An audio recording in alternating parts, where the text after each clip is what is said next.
Saudara-saudari, marilah kita mendengarkan renungan dengan judul Menghormati Rumah Tuhan, yang berdasarkan pada Injil Lukas bab 19 ayat 45 dan 46. Lalu Yesus masuk ke bait Allah dan mulailah ia mengusir semua pedagang di situ. Kata Yesus kepada mereka, "Ada tertulis, rumahku adalah rumah doa, tetapi kamu menjadikannya sarang penyamun." Dalam nama Bapa dan Putra dan Roh Kudus. Amin. Saudara-saudari terkasih dalam nama Tuhan Yesus Kristus. Dalam bacaan Injil kemarin, kita mendengar Yesus merasa sedih karena penduduk kota Yerusalem tidak mengetahui apa yang paling agar mereka hidup dalam damai sejahtera.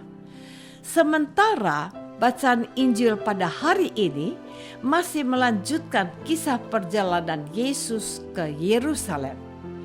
Injil Lukas mencatat bahwa Yesus tiba di kota Yerusalem.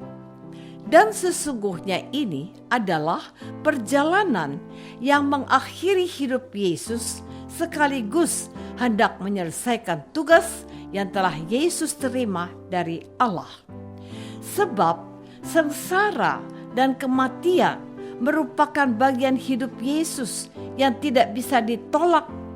Sesampainya di kota Yerusalem, Yesus masuk ke bait Allah dan mulailah Yesus mengusir semua pedagang di situ.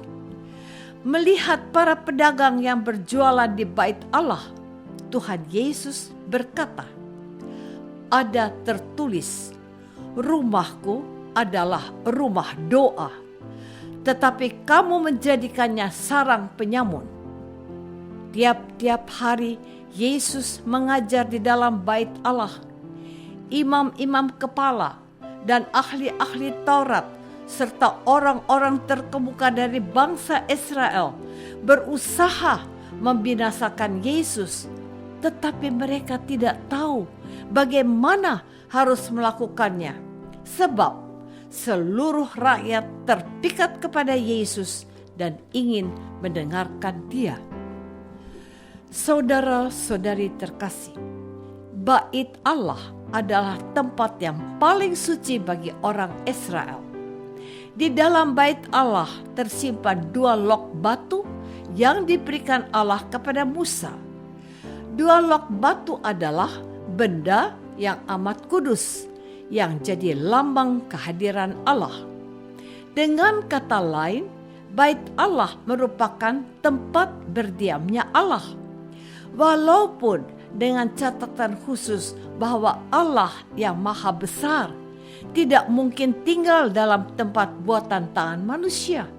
Namun demikian, walaupun Allah tidak berdiam atau tinggal di bait Allah, tetap ada kuasa Allah yang sungguh-sungguh nyata di bait Allah. Artinya, Allah memang tinggal di surga seperti dalam doa Bapa kami. Tetapi kuasa Allah bisa dirasakan orang-orang yang datang ke bait Allah. Hal ini dibuktikan dengan keberadaan imam besar yang akan masuk ke ruang Maha Kudus. Ada keyakinan bahwa jikalau imam besar yang masuk ke ruang Maha Kudus dari bait Allah haruslah benar-benar suci. Jikalau imam besar itu tidak suci, maka imam besar itu bisa mati. Saudara-saudari terkasih, setiap agama pasti mempunyai rumah-rumah doa atau tempat untuk beribadat. Bait Allah adalah tempat doa bagi orang-orang Yahudi. Di bait Allah inilah Tuhan Yesus menampilkan dirinya dalam 3 peran yang berbeda, namun saling berkaitan satu sama lain. Pertama, Yesus sebagai orang Yahudi. Sebagai seorang Yahudi, Yesus pun datang ke bait Allah untuk berdoa. Artinya, Yesus menempatkan dirinya sama dengan orang Yahudi lain yang menghormati tradisi keagamaan yang berlaku pada waktu itu. Kedua, Yesus menempatkan dirinya sebagai seorang guru atau rabi. Sebagai guru, Yesus menjalankan tugasnya dengan mengajar di banyak tempat termasuk di bait Allah. Tugas Yesus mengajar atau mewartakan kerajaan Allah merupakan tugas yang paling utama bagi Yesus. Ketiga, Yesus sebagai Tuhan. Peran Yesus sebagai Tuhan dan anak Allah inilah yang tidak dimengerti orang-orang Israel. Sebagai Tuhan dan anak Allah, Yesus menempatkan dirinya sebagai pemilik bait Allah. Sebagai pemilik bait Allah, Yesus adalah satu-satunya orang yang memiliki wewenang di bait Allah melebihi siapapun termasuk imam kepala.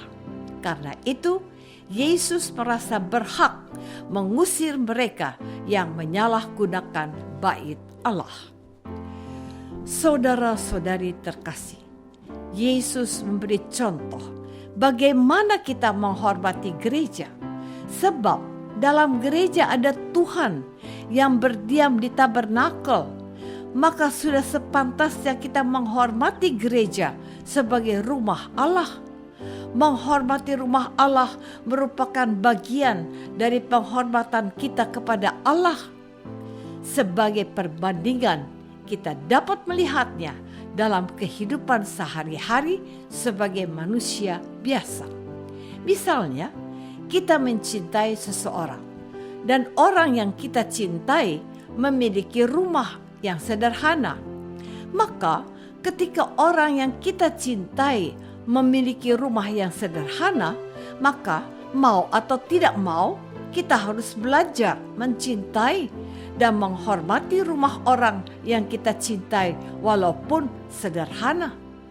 Jika kita menghina atau tidak menghormati rumah orang yang kita cintai, maka orang yang kita cintai pasti akan marah, kecewa, atau sakit hati dengan perbuatan kita.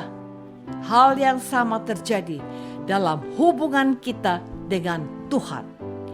Kalau kita mencintai Tuhan, maka mau atau tidak mau, suka atau tidak suka, kita harus menghormati apa yang menjadi milik Tuhan. Salah satunya adalah gereja atau rumah ibadat. Apakah selama ini kita sudah berusaha untuk menghormati gereja sebagai rumah Allah seperti yang telah dilakukan oleh Tuhan Yesus? Marilah kita berdoa. Tuhan Yesus Kristus, Engkau mengusir para pedagang yang berjualan di bait Allah. Kami mohon ampun sebab kami juga seringkali tidak menghormati gereja sebagai rumah Tuhan. Bantulah kami umat-Mu supaya menghormati gereja sebagai bagian penghormatan kami kepadamu. Doa ini kami persembahkan dalam nama Yesus, Tuhan dan pengantara kami. Amin.